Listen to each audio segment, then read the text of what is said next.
All right. Hello, friends, and welcome back to another episode of Our Life, Beginnings and Always, Baxter's Route. To be completely honest, I am not really looking forward to the next 2 moments here.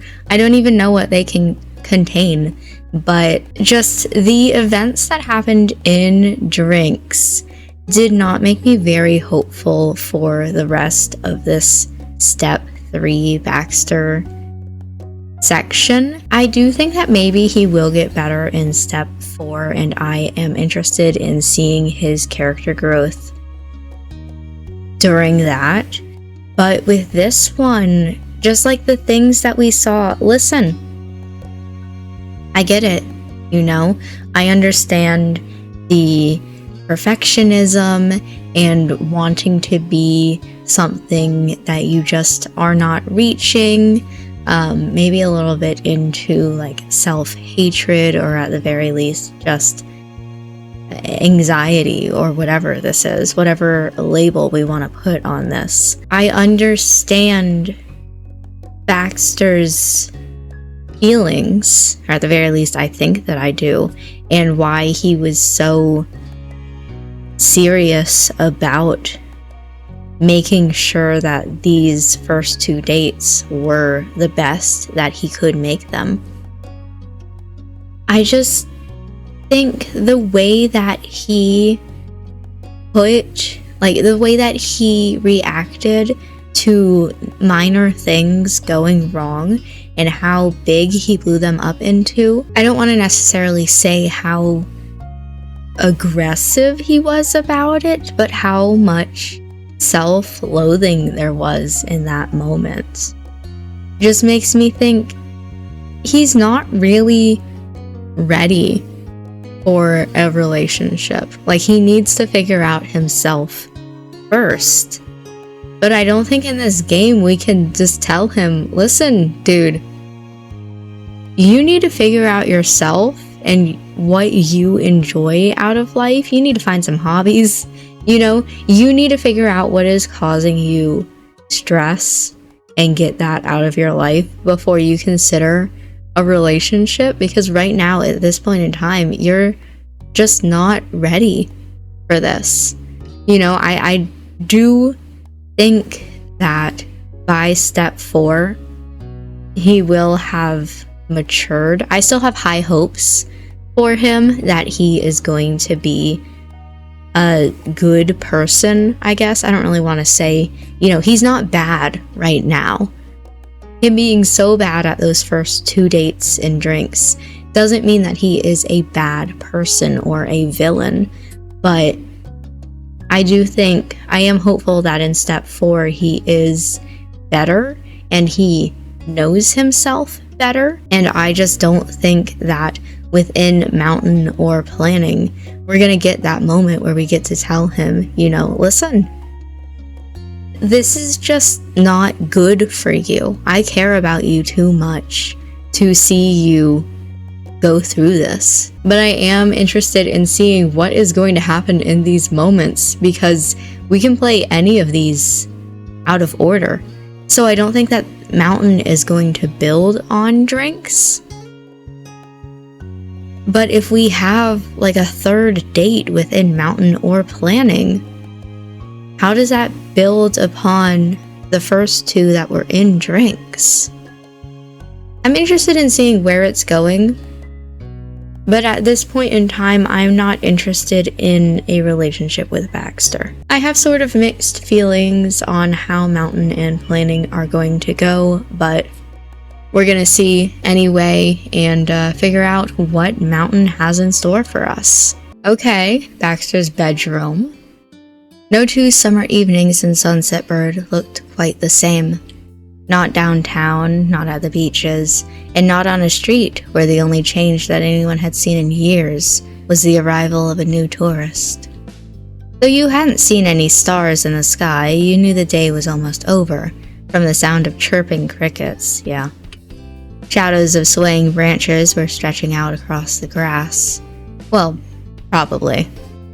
You hadn't gotten the chance to experience the sunset before you got pulled into whatever this was, while trying to clarify your plans for tomorrow with Baxter. What are we doing? You paced back and forth between a pair of half-packed, or half-unpacked, depending on how someone saw it, suitcases. Piles of folded clothes were abandoned on the bed.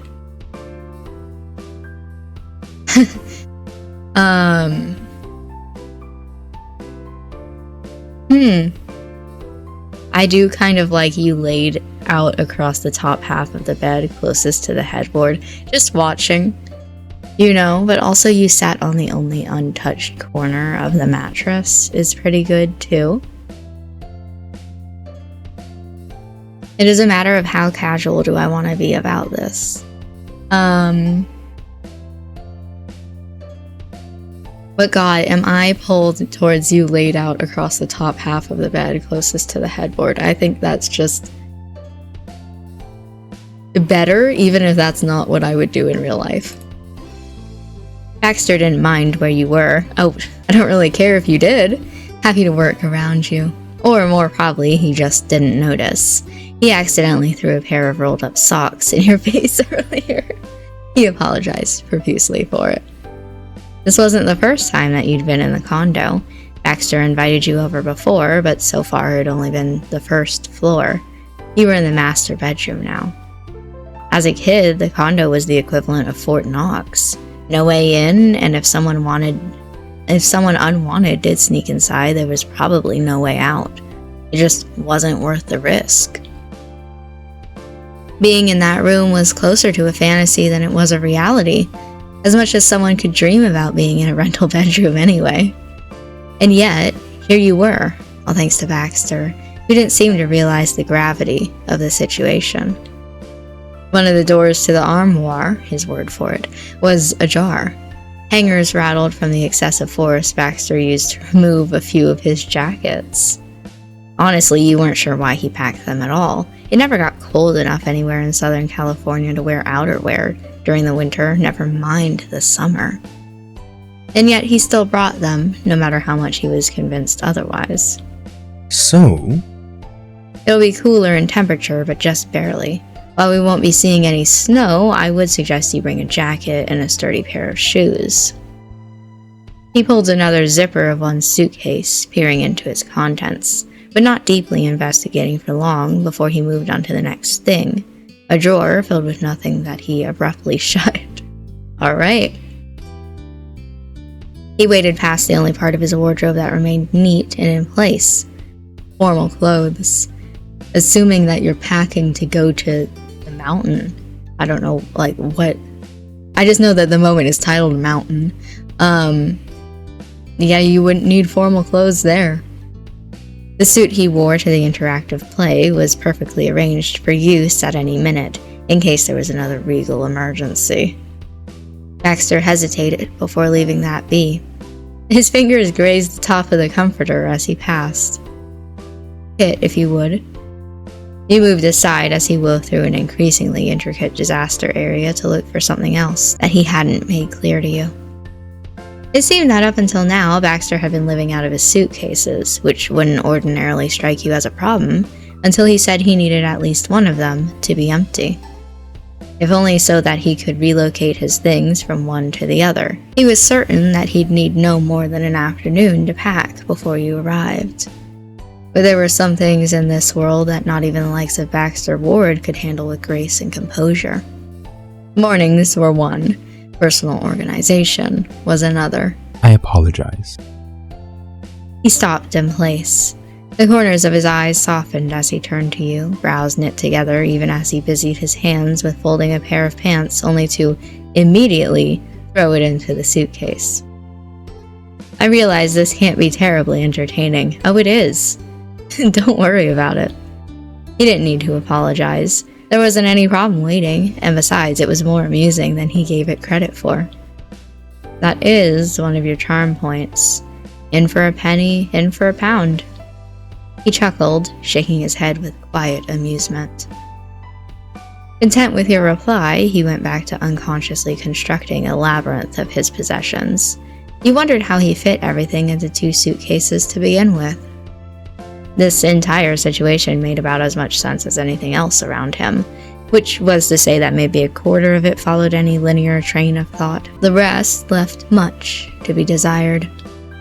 Baxter had a tendency to work through things in a sort of circuitous sense, his own logic that he used to explain things as a matter of fact. So much so that you couldn't help but just take him on his word, even if the details only made themselves clearer later. What was happening now was even more convoluted than normal. The first point, Baxter very suddenly announced he was going on a vacation away from his vacation. Okay, you did that already when you visited the parents' friends, but a 3-day and 2-night jaunt to a mountain lodge a handful of hours away by his judgment.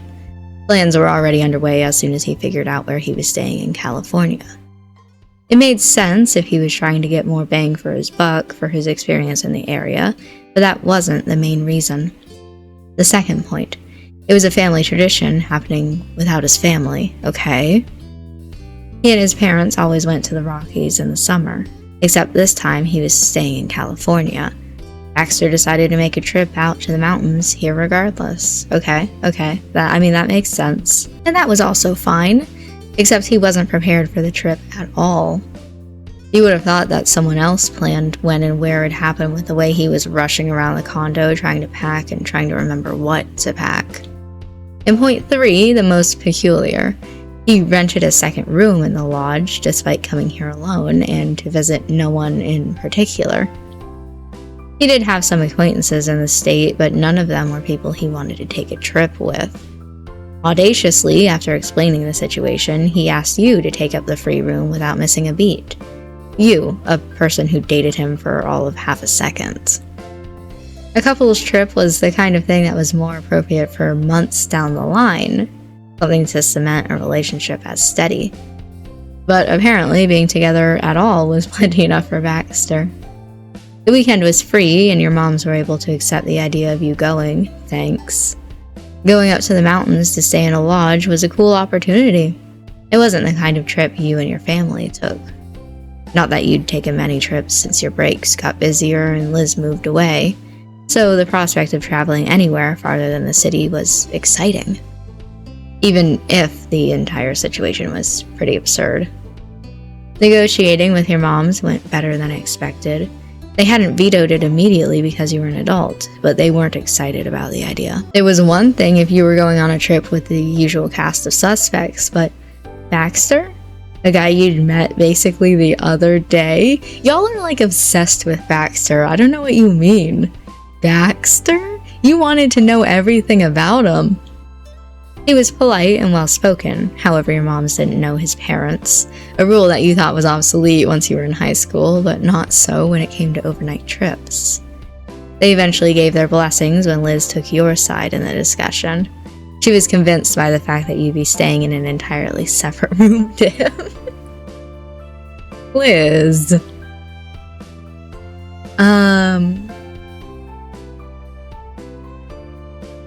Having a second room just because seemed like a Baxter thing to do. Baxter's hand stalled over the suitcase he was bringing on the trip.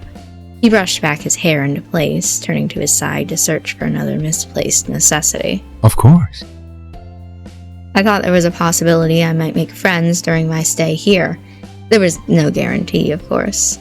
I wouldn't hope to make any presumptions there. His gaze wandered, lips tightening at the corners of his mouth involuntarily. His contemplative expression faltered as he looked up from his suitcase to you. But I thought that if I did, then wouldn't the trip not be made exceptionally better with company? If not, then so be it.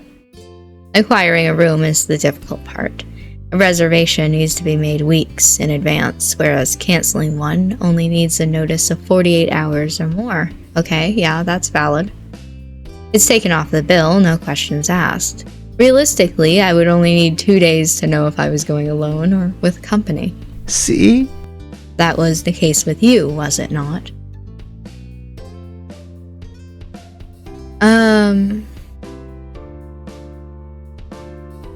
You are certainly an optimist. Better an optimist than a pessimist, I say. Do you understand your entire personality in drinks?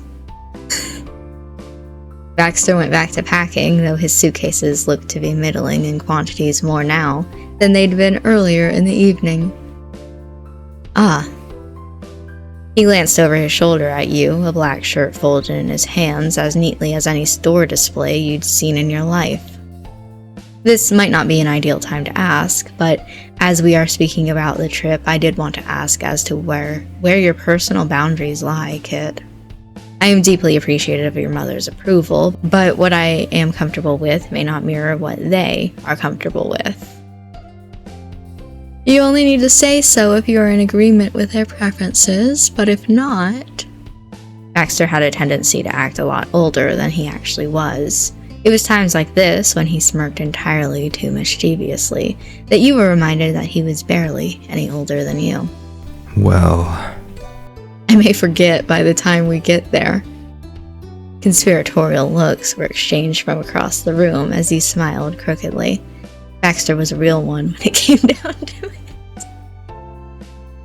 Moms were hoping Liz could come along too, so I wouldn't be alone.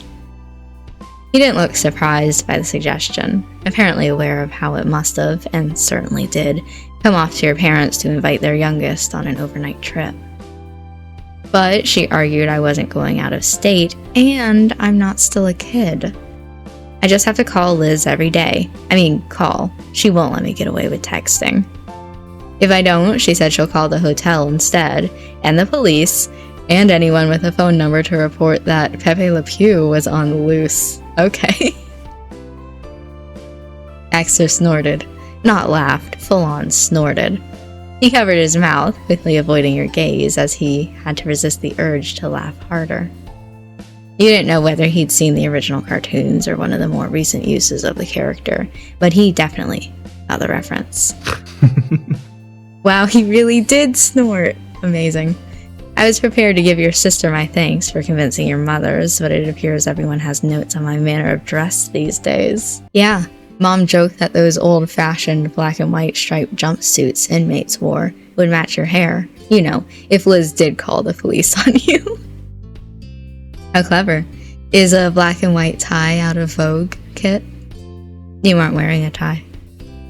Trying to suppress the grin was nigh impossible, especially after reliving the conversation about his vague resemblance to an aggressively forward skunk and a criminal. Baxter chuckled as he put away another pair of pants, the number of which you'd lost count of as he went back and forth. Charming. Your family is. And I do agree that is only fair. Try to keep in touch with them while you're away. I'll trust you care for my fate enough to do that much. No, you're going to jail, my dude.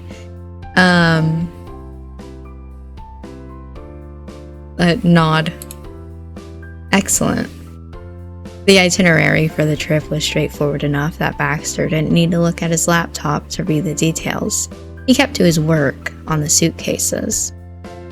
Check-in wasn't until 4 p.m. at the earliest, and the drive wasn't so significant that you'd be going for as long as you feared. So the plan was to leave at noon, find dinner somewhere in the area when you got there, and then check into the lodge in the evening. The first day would be getting there. The second would be exploring the area in earnest. Then the third would be taking the morning easy before checking out at noon to head back home. So really we're there for like one day. Okay. Well, home for you, vacation home for Baxter. It was perfectly reasonable, according to him. He wouldn't be overextending himself to prepare on either of the big driving days, and you'd have a good amount of time in the lodge. Besides, if he drove that much early in the morning, you were pretty confident you wouldn't make it back in one piece. Upon further inspection of Baxter's own supplies, there were a few things left to pack and a few more things you needed to buy. I don't suppose we'll need any formal wear, really. But on the off chance that we have dinner at a restaurant that necessitated that. Oh boy, I think it'll be okay with that. But I'll see you tomorrow. I gotta pack too. Good luck. As you started to make your way out of the master bedroom, his head snapped up. See you. Oh, of course. I will see you tomorrow, Kit. Have a good evening. Morning came uneventfully, save for the final warning from your family about how they deploy a full-fledged investigation team the minute that something seemed off. You agree that you would call daily, but it didn't do much to dissuade the endless worrying. This is so fun that they're so, intense about my character going somewhere when they're 18 years old, because I got on a plane by myself at 8 years old, probably, to visit family halfway across the country. By myself. I did not have an adult with me or anything. Nobody took me there. I was just all by myself. My real life family is a lot more laid back than my game family.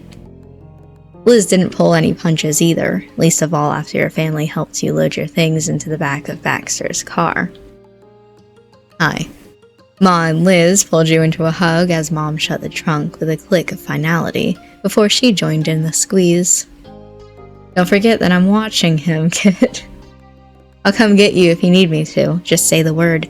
Doesn't matter when, okay? I know. Your family meant well, but it wasn't as if you could forget after the 900th time that they reminded you to call and check in with them. Liz snickered as the three of them continued to hold you in a crushing hug. Good. Well, if you know, then don't be surprised by what happens when you don't. I can't believe I'm going to get hunted for sport. She just beamed cheekily in reply, elbowing you in the ribs. What a pickle. I trust Kit to do their job, but Baxter. You'll be careful with our child, won't you? God damn, the Inquisition. You couldn't see what their faces looked like because of the way that they held you. However, you could hear the apprehension in Baxter's tense laugh. I can do that. Of course, you have my word, ma'ams. A perfectly gentlemanly response from him, as always. As you were freed, Baxter made his way to the passenger's side. He opened the door for you with a sweep of his arm. Okay, damn, we don't have to be, performative. Bye. Moms and Liz waved you off and you slid inside the car, shutting the door behind you. As soon as the seatbelts clicked, the engine roared to life. You reversed out of the driveway and rumbled away from the neighborhood to the freeway. The familiar sight of Sunset Bird eventually gave way to Prism Vista City, then to the open space between here and there. You couldn't smell the salt in the air anymore, and for a moment it felt odd to remember that there weren't any beaches everywhere that you went, even in the same state. The radio set to classical music gave a nice backtrack to Baxter's storytelling of other trips he'd taken with his parents up to the Rocky Mountains. Those memories gave an idea of what to expect when you arrived at the cabin, even though he glazed over some of the details. He even mentioned otter experiences. One of which included getting chased across the river by what he and his family thought was a bear, but turned out to be a particularly chubby dog who wanted to be friends. You contributed to the conversation that you recently went on a trip with Cove to Nevada to visit his mom. Baxter listened as attentively as you'd listened to him. He'd been to Nevada before, but the heat there was miserable for someone like him. The ride was as smooth as it could be, except for the occasional congestion of traffic. That was always inevitable this time of year. Baxter wasn't the only tourist. Eventually, the massive freeways came down to 2 lanes as the elevation grew steeper and steeper. Roads cut through canyons, giving a scenic view. You still texted your friends and family between conversations and sightseeing until you lost signal. By the time you hit your first official checkpoint, it was late in the day. You stopped at a roadside diner for a bite to eat before finishing the last leg of the trip. After the short final stretch, the car rolled to a stop at the front of a massive log hotel. It towered over your head when you stepped out of the vehicle. Baxter handed the keys to the attending valet. The lodge was somehow both rustic and fancy at the same time. For an oversized wooden cabin, the doors had big, elaborate wrought handles that you were sure must have cost a pretty penny. It appears that we have arrived. Baxter rounded his side of the car with bags in hand, bags, multiple, smiling comfortably as he stood there empty-handed and staring at the building. Really? I thought we were making a pit stop. Oh, then you'll be shocked at the actual hotel. The steps are paved in gold. Are you serious? No. I am not. Okay. Cozy, I guess. You both carried your things into the lobby. You hadn't brought enough with you that you'd need to make a second trip. And after all that consternation in his bedroom, Baxter had managed to shave everything he needed down to one bag and suitcase. One bag and suitcase.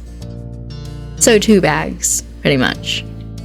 The lobby was as big as the front of the building suggested. Light piano music tinkled in the background. An untraditional chandelier hung from the ceiling, sunlight shining through glass doors and reflecting on the carefully cut stonework. A fireplace burned in the far end of the lobby for whom you could only presume to be guests, but despite all the chairs and couches available for them, there was scarcely a soul. It wasn't cozy. Not in the way that you'd expected it to be, given Baxter only described it as a mountain lodge. It was big and impressive, and even the stairwells seemed more fitting for a medieval castle than a homey cabin in the woods. To one side, the front desk was occupied by staff who were busy with helping a large party. We may be waiting a while. Why don't we set these down? He tugged at the strap of the crossbody bag he had over his shoulder and lifted the suitcase in his hand, gesturing for you to follow to the nearest open seating area, which was all of them. Footsteps echoed in the cavernous room, and, when your bags hit the ground, the sound of that did too. Baxter opted to set his bags in one of the chairs instead of sitting. He'd been stuck in the car for so long. He didn't make a point of stretching his legs, though, ostensibly because it would have looked overly casual for a man such as him. What do you think? So now that you've gotten a look, what is your opinion on our temporary abode?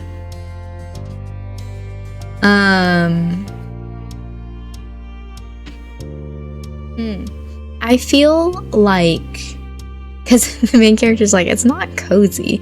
I feel like it's cozy, but a magazine's version of cozy, if that makes sense. Like, it is the dictionary definition of cozy without emotionally being cozy. It's got everything it should have, except for, like, the feeling. That being said, what am I going to say to you? It's nice. I'm glad that our accommodations have your seal of approval. He turned his attention to the front desk, though the situation hadn't improved at all. There were no signs of it clearing up now or in the near future. Would you mind if I made a phone call? I am considering making a call to my mother. Okay, you didn't have to tell me that, but sure. Honestly. I do not often keep my parents appraised of my day-to-day life, but I do believe they will be glad to know I arrived at this secondary vacation. How do you think that your parents are going to assume that you got to your vacation within a vacation if you aren't allowed a rental car? His gaze dropped to the floor as his hand idly sneaked into his pocket to fish out his phone. His formerly polite smile became crooked. I'm not so bad a son that I cannot grant them that. Yeah, don't mind me. Thank you. It won't be more than a few minutes. And I'll finally have a chance to finally mention the lovely individual accompanying me. His teasing wasn't something to be missed, but it warmed your heart to know that Baxter considered your relationship meaningful enough to be mentioned even in passing to his parents. Officially withdrawing his phone, Baxter promptly brought up his contacts and made the call. A hand rested on his hip while the other held the device to his ear. His head craned back towards the high ceiling as he waited the dial tone before a voice, too soft for you to hear but loud enough for you to register, greeted Baxter. Hello, Mother. It's nice to speak with you. We've arrived at the hotel. The drive went well. He glanced over his shoulder at you before lightly pressing his index finger to his lips, as if to hush you before you could think of saying something. You couldn't help but wonder if she caught on to the we, considering Baxter came to the state alone in the first place. Yes. I have Kit with me, my neighbor here. Of course, that is the greatest understatement of our relationship. They are quite special. Heck no, I'm not doing that. This is the closest approximation you'd ever gotten to the vague concept that was Baxter's parents. And it was such a small thing, watching as he spoke to one of them over the phone. It felt so radically different than it did with your other friends. You knew Kyra and Mr. Holden, just like you knew Derek, Randy, and Terry's parents. All you'd heard about Baxter's parents, other than they were educated and old-fashioned, was that they didn't mind sending Baxter off to Sunset Bird for the summer. They wouldn't see him this season, and so you wouldn't see them. You had to wonder if someday you'd get the chance to meet them or speak to them directly. I kind of hope not. It didn't seem like a priority for Baxter. You were only dating for a little while, though, so maybe it was enough to just let them know that you existed in the first place. After another few hmms and yeses, Baxter's attention drifted to the front desk, which was slowly being vacated by the previous group. Ah, Mother, this was lovely, but I do have to take my leave. Take care. Oh, yes. You too. And with only a brief goodbye, he hung up and pocketed his phone. He turned towards you, picking up his bag and suitcase. Shall we go and check in? Yeah. You trailed after him with your own luggage. The hotel receptionist smiled from behind a wide counter, her eyes somewhat weary from the day's work. Good evening. The receptionist nodded, offering her own greeting in reply before asking if you were both checking in. Exactly, and I would appreciate your assistance in doing so. The reservation should be for 2 rooms under Baxter Ward. Handing over his— sorry, I just randomly thought of like all the tropes that could go wrong. Only 1 bed! Handing over his driver's license and credit card, the receptionist made quick work of their computer system and slid 2 pairs of plastic cards through a machine. You were going to be in room 194, Baxter was going to have the room next to you. 193. She picked up a map and drew a few arrows and lines. You were directed to take a left and head up the elevator, or take the stairs to the 2nd floor. Of course, because, you know, rooms that start with 1 in the 100s should be on the 2nd floor. That is a 1st floor room if I've ever heard of one, but okay. With keys and map handed off, you and Baxter departed from the front desk. So, did you want to take the elevator or the stairs? You realized Baxter didn't immediately follow. You turned back to him as he caught up, gesturing for you to wait. He dug out one of his key cards and offered it to you. We both got 2 key cards for 2 rooms. So we have 4 key cards between 2 people. That's a lot, but okay. Now. Elevator, here. It may not be necessary, but I would be happy to let you have it in case. Sure.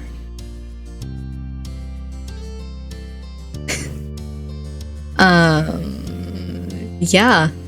Exchange key cards. What a fucking weird thing to do. Baxter gratefully took your card in hand, pleased to have your good faith in the matter. The executive decision was made to take the elevator up to the next floor, given all the bags. Truthfully, with only a night's worth of clothes and supplies, they weren't that heavy, except for Baxter, who brought 2 bags worth. Even though he says that one is a crossbody bag and the other's a suitcase, that's too much. I could have like a backpack, my dude. What was more, it was only a floor up, but they'd installed an elevator for a reason, hadn't they? It'd be a shame not to put their hard work to use. The halls of the hotel were wide. It was easy enough for 2 people to pass through besides each other, though you and Baxter had to sidestep to make room for others occasionally.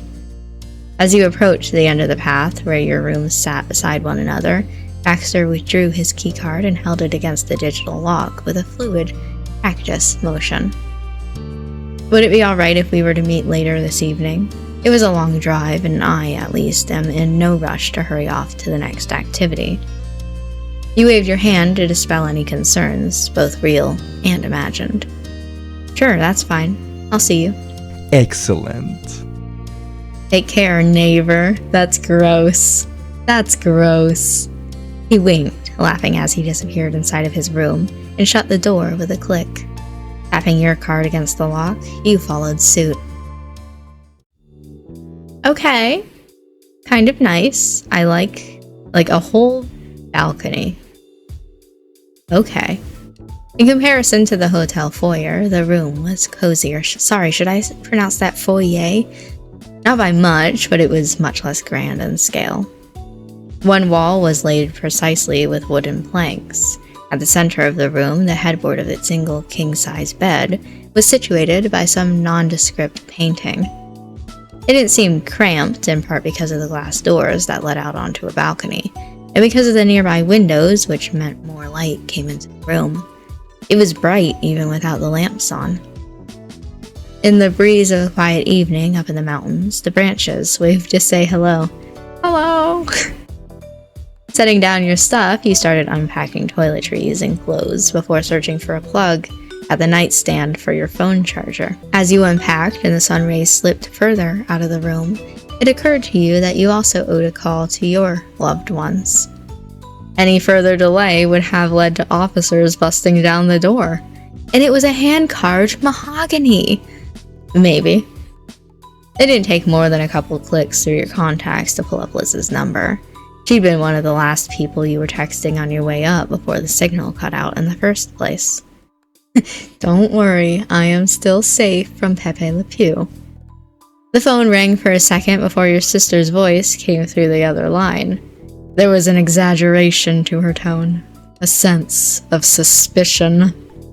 So? This better be you and not some impersonator. I'm on to you, Ward. If that is in fact your real name. I like j'accuse. Don't worry, Elizabeth. It's Kit, for sure, you said in a silly voice. Liz just snorted. It was clear as it would have sounded in person.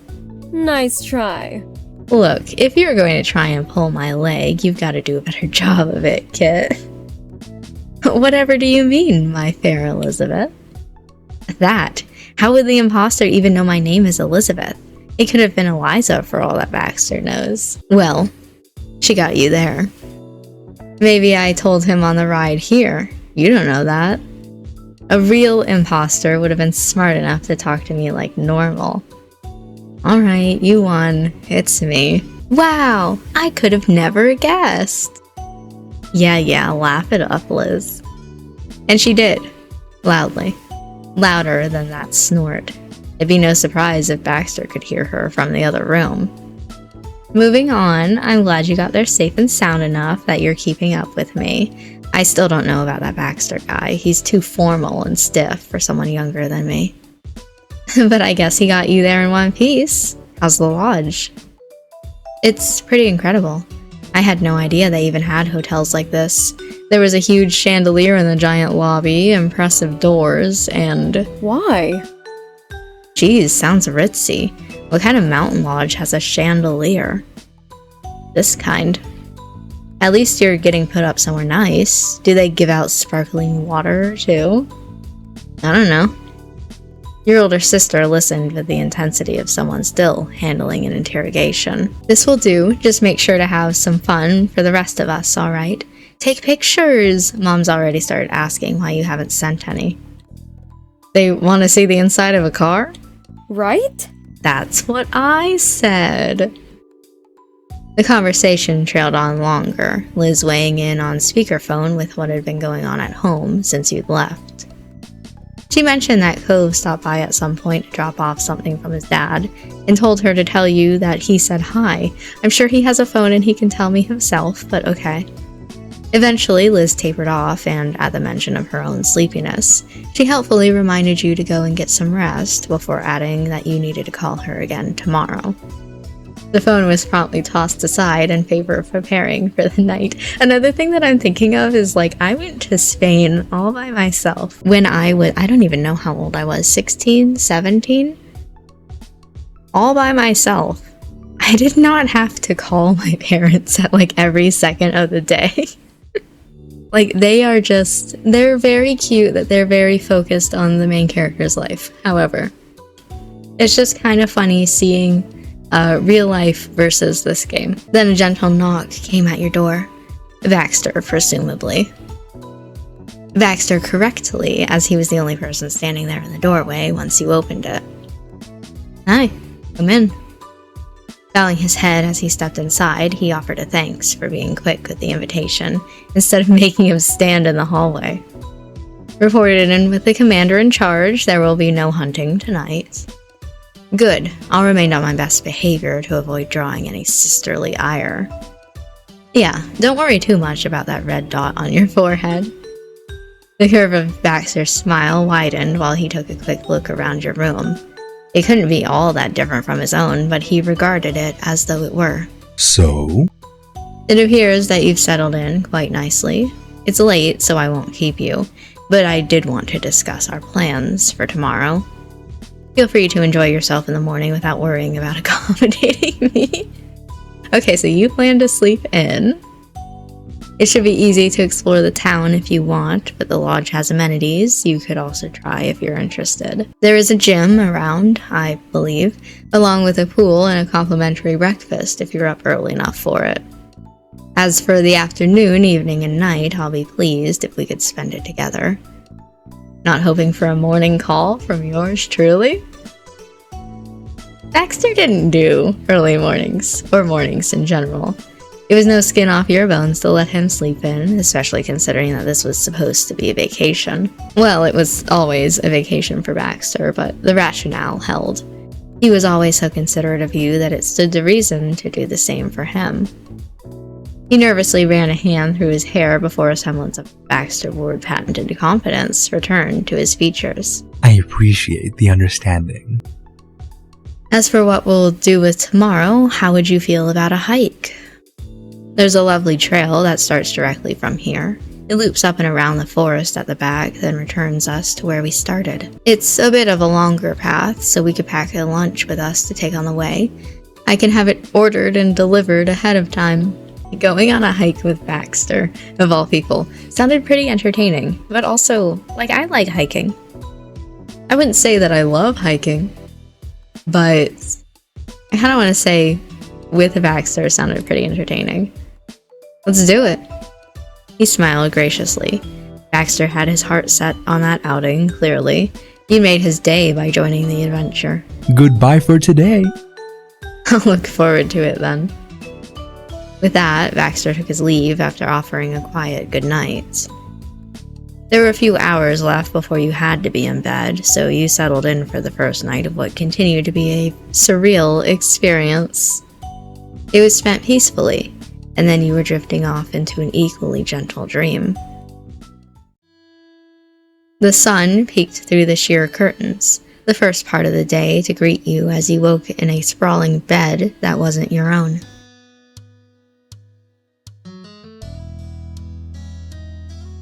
I'm the same as Baxter. I do not like waking up early. Getting up early was for morning people. An hour or two more passed before you considered leaving the safety of the sheets. But once you managed to unearth yourself from the blankets and wake up a bit, you went through your morning routine and considered the possibilities for the time that remained. Baxter wouldn't be meeting up with you until around the afternoon. Your growling stomach made the decision for you. The first thing on your agenda was getting breakfast. Fortunately, the employees at the hotel were the flexible sort when it came to breakfast hours. Food was still available when you arrived. By the time your hunger was sated, Baxter hadn't contacted you.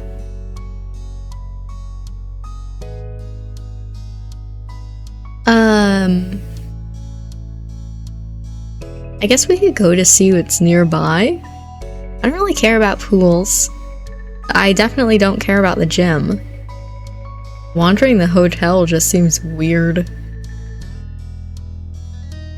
It was probably best not to wander too far in case Baxter was available earlier than you expected, but it was worth seeing what was around. Heading out the front door of the hotel and down the steps, you went down the road towards the nearby town that you and Baxter passed through on your way here. Most of it was the same as what you'd seen from the car. Some of the stores sold the typical, I don't know how to pronounce that, souvenirs. While window shopping, you managed to find name keychains for some of your friends and family back home. Poor Ma and Cove. Maybe one day you'd find keychains for them. By the time 11 rolled around, your phone hummed with a new text from Baxter. I like that I said that I slept in, and yet I ate breakfast and went to town, all before 11. I wake up at 11 normally. Okay. It was as formally worded as ever, of course. Good afternoon, Kit. I will be ready for our hike shortly. I hope the amenities were to your liking. Awesome. I'll get ready too. And yeah, choices. This place has a lot going on. I don't like that I didn't get to choose what to say. Wonderful. I've always enjoyed how responsive you are. Excuse me. I will be ordering lunch in the interim. I thought sandwiches might suit our activities for the day. It should be easy to bring along and fine to eat cold. I would advise straying away from the paninis for that reason. I'll send along the menu shortly. Let me know what you'd prefer. As promised, Baxter attached a perfectly formatted PDF with set options, which seemed increasingly more complex the lower you scrolled down the menu. There were options for next to everything: what bread, what fillings, what cheeses, what spreads. It was enough to make you forget what was available in a category as soon as you moved from one section to another. But you hastily made your decision with the seconds still ticking by, and texted your order to Baxter, who replied with a blushy, smiling emoji. An excellent choice. I'll be waiting in the lobby for the delivery then. Make your way down there as soon as you're able. Take care. After sending off that last text, you tucked your phone away and hurried to your room. Good shoes were a must when it came to hikes, along with a full water bottle. With the weather and time of day being what it was, you hoped you might catch in the last dregs of the cool morning air before the afternoon really set in. Once you were satisfied you had everything that you'd need, you returned to the front of the hotel. The lobby was as cavernously vacant as ever, so it wasn't hard to find the back of a distinct head of black and white hair near the fireplace, with a bag of what were potentially sandwiches. Yet you were certain it wasn't Baxter. Couldn't have been. Sure, his shoes were black. The pants were dark gray. He had a gray bag too, which all aired to the side of monochromatic. But the shirt! His shirt! I've seen this right before. That man was wearing khaki? It was as if you'd found a cryptid in the flesh. You never thought you'd see the day where Baxter Ward was wearing a color that wasn't, well, that he was wearing any color at all. Of course, you knew it wasn't actually a stranger with the same unique hairstyle and his body type, but it was hard not to joke about it. Baxter turned at the sound of your footsteps. Ah. Kit. He grinned, jaw tense. Baxter probably would have been more comfortable trotting around the lobby in nothing more than his, presumably, black and white underwear. He was the guy that described skinny dipping as invigorating, after all. I didn't know beige was a new shade of black and white. The teasing edge to your voice did nothing to add any levity to the situation as Baxter looked, for a change, truly embarrassed by the situation. He took a deep breath. A very deep breath. With his eyes closed and his hand unintentionally tightening his grip around the bag, his answer finally came out in the same exhale. I only brought one shirt that was suitable for a hike with me on this trip. I'd been certain I wouldn't need more than that. He looked away, hand brushing through his hair again as he worked to find the words.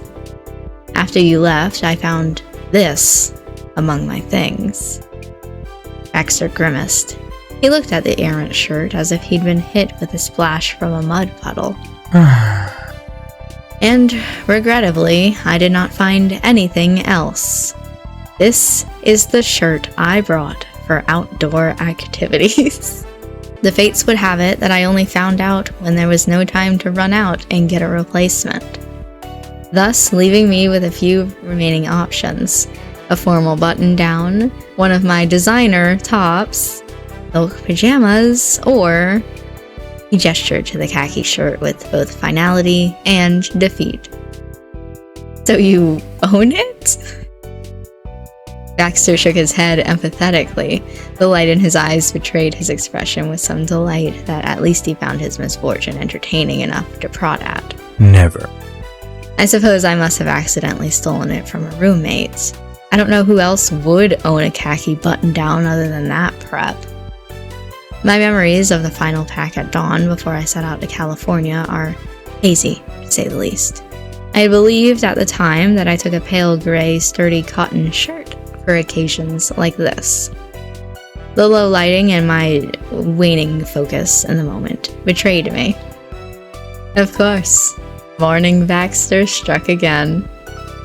Sighing, he straightened the thieved attire. If he was going to be unpresentable, it should at least be decently so. The sandwich bag fell against his hip as his eyes met yours. I must ask that you keep this a secret.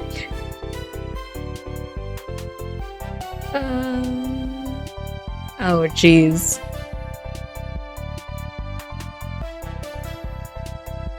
There's so many good options here. I'd like your secret safe with me. I also just know that I'll be saving this info as blackmail, but I don't know that he'd take it as a joke. What if he takes that seriously? And I also like admitting to theft with your own mouth? You could get arrested for that.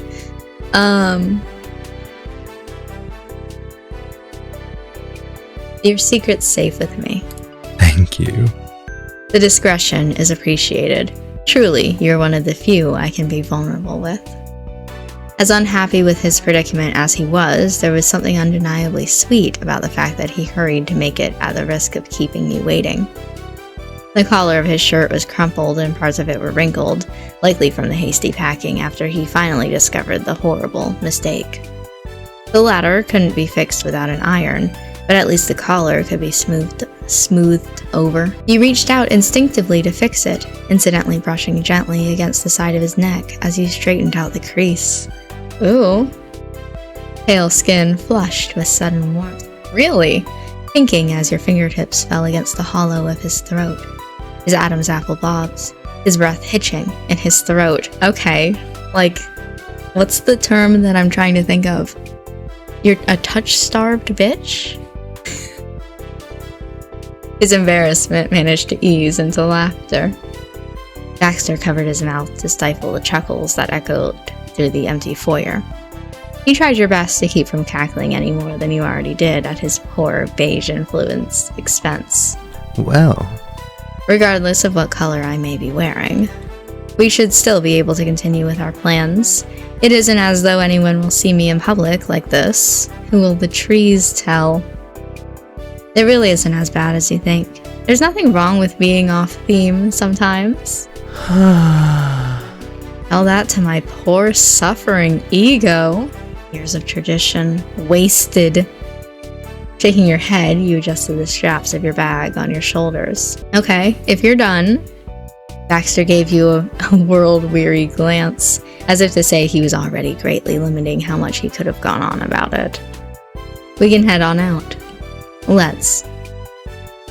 He packed away the sandwiches into the bigger, properly gray bag, truly ending his lament about the state of his attire.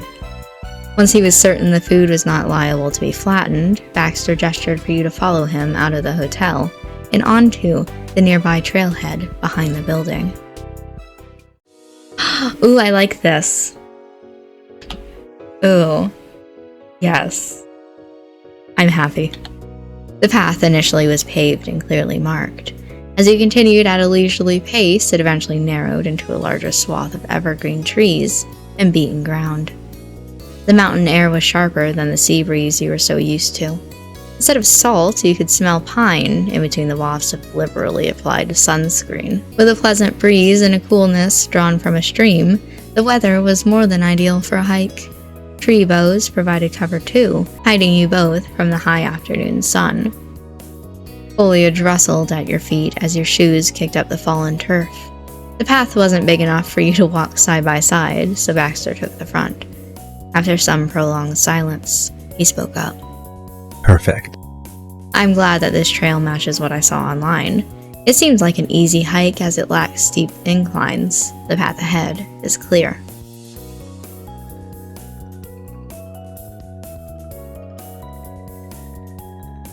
It's been nice so far. And the company makes this all the more charming. But look at Mr. Mountaineer over here. You hike a lot? He turned his gaze up to the tree canopy, considering the question for a moment as leaves crunched underfoot, and the path sloped uphill. I don't go often, but I am quite used to it if that is a question. I am not sure if I consider it among my personal hobbies, but I'm not adverse to it. I love it. I welcome the opportunity, in fact, when it is available. I guess I honestly wouldn't have figured that. Like, I like a hike sometimes, but I wouldn't say, oh my god, it's so cool that we have that in common. You know, just... I wouldn't have taken you for somebody who likes walking.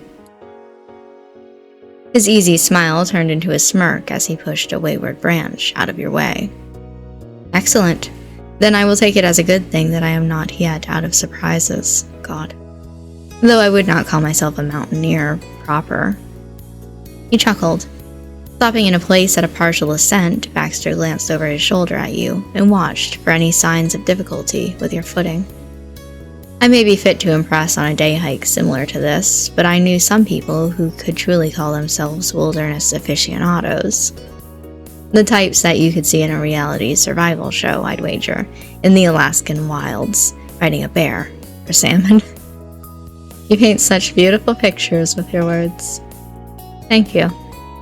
I'm speaking of the Murrays, the parents and their 2 teens who would regularly go on backpacking trips that would last days, and they'd sleep outside in the middle of the woods. Certainly. What's more, they enjoyed rappelling down cliff sides. Certainly they had safety gear, but I can't fathom willingly going to such degrees. Or rather, it may be more apt to say that I can't imagine surviving them.